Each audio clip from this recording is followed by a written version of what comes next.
안녕하세요. 생생이님들, 오늘은 2024년 2월 8일 10번째 국민과 함께하는 민생토론회에서 나온 내용 중 중요 사항이 있었습니다. 특히 일반 과세와 간이 과세에 대해서 알아볼 건데요. 부가가치세 기준이 바뀐다고 합니다. 부가세는 원래 물건값의 10%에 해당하는 돈을 받아서 가지고 있다가 정부에 납부하는 것인데, 영세업자들을 위한 간이과세 제도가 있습니다. 간이과세 대상자는 부가세가 10%가 아니라 1.54%를 적용합니다. 연 매출이 4,800만원을 넘지 않으면 부가세 감면 혜택을 받는데, 간이과세 대상이 많아지면 국가에서는 세금을 깎아주는 효과가 생깁니다. 이번 대책에는 간이과세 적용 대상을 넓히는 게 들어있습니다. 원래는 연 매출 8천만원 이상은 일반과세가 적용됩니다.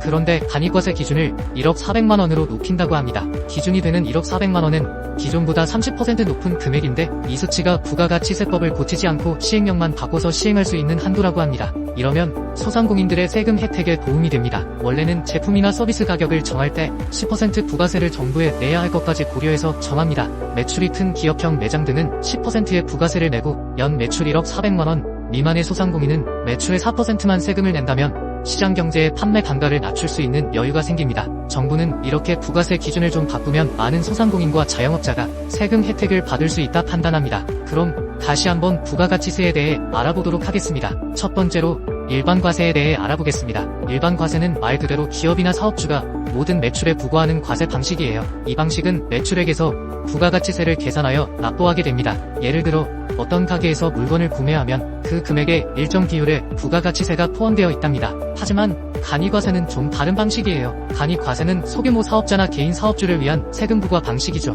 매출액에 비례하는 고정세율을 적용하여 부가가치세를 납부합니다. 이 방식은 사업 규모가 작은 사람들에게는 부담이 적고 간소한 세금 신고 절차를 갖고 있어요. 이제 조금 반전을 넣어볼까요? 사실 간이과세와 일반과세 중 어떤 것이 더 이익일까요? 이 질문에는 정답이 없어요.